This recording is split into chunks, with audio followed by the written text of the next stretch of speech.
Amis internautes Macky TV Sénégal, bonjour et bienvenue dans les brèves d'information que nous allons démarrer avec le rebondissement sur l'affaire des 5 femmes enlevées à Touba, qui est loin d'être un kidnapping si on se fie au dire du journal Libération.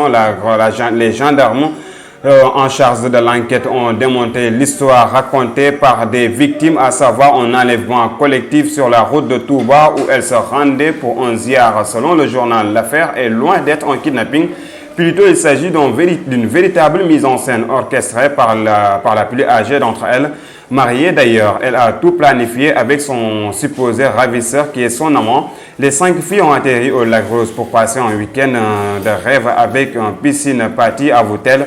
La déclaration des filles qui disaient qu'elles étaient enlevées par un seul kidnappeur a poussé aux enquêteurs à intensifier leurs enquêtes et leur fait avouer la vérité. Les 2 mineurs qui faisaient partie du groupe n'ont pas été pénétrés sexuellement selon les résultats des examens effectués par le gynécologue requis par les enquêteurs. Restons à Touba pour parler cette fois-ci d'un braquage. La gendarmerie a démantelé un gang de jeunes malfaiteurs qui écumaient les populations de Touba.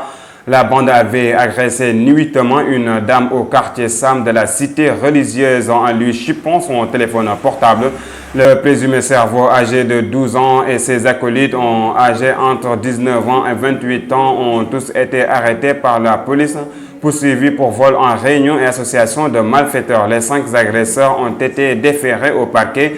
Lors de son audition, F. Diop a confié aux enquêteurs que c'est la femme qui lui a pointé la lampe torche de son téléphone. Ensuite, il l'a bousculé pour faire tomber son téléphone. L'appareil sera ramassé au sol par l'un de ses acolytes. Ces derniers ont enfoncé leur chef de gang qu'ils accusent d'avoir chippé le téléphone portable de la dame avant de prendre la fuite.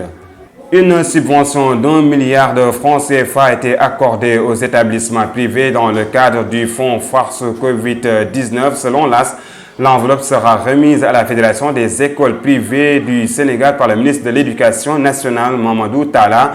Au total, ce sont 1400 écoles privées qui vont se partager la dite somme, a rappelé que le collectif des promoteurs des écoles privées du Sénégal avait rejeté cet appui d'1 milliard de francs CFA, rapporté aux 2835 écoles privées que le collectif avait recensées.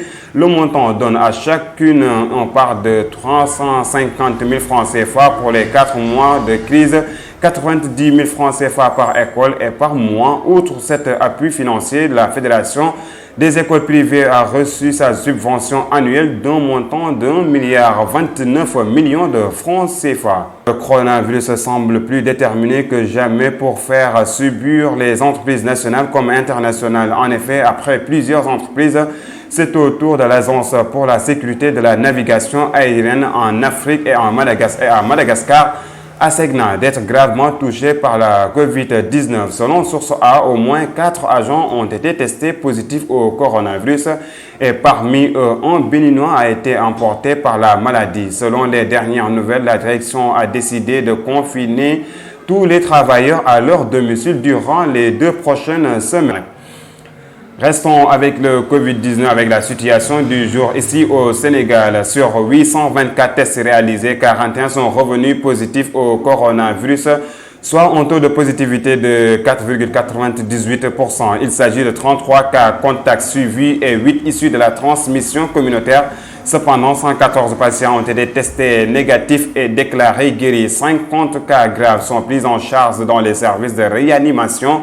4 nouveaux décès ont été enregistrés dans la journée d'hier. À ce jour, donc, le Sénégal compte 9 805 cas positifs, dont 6 591 guéris, 198 décès et 3 015 encore sous traitement. Terminons avec un mot de sport, avec le mercato qui s'agite partout en Europe, notamment en Italie. Après avoir été cité presque dans tous les grands clubs européens, l'international sénégalais Kalidou Koulibaly risque de rester en Italie. En effet, Cristiano Ronaldo de la Juventus aurait conseillé à ses dirigeants d'acheter Kalidou Koulibaly pour renforcer sa défense, rapporte le Stade, car selon des sources, les défenseurs Delight et Chiellini ne sont pas au niveau de l'avis du Portugais. Les dirigeants de la vieille dame seraient d'ailleurs prêts à payer les 100 millions d'euros demandés par De Laurentiis. Et c'est ce qui m'a fait à cette édition présentée avec un immense plaisir. Merci de nous avoir suivis et surtout restez connectés sur Macky TV Sénégal.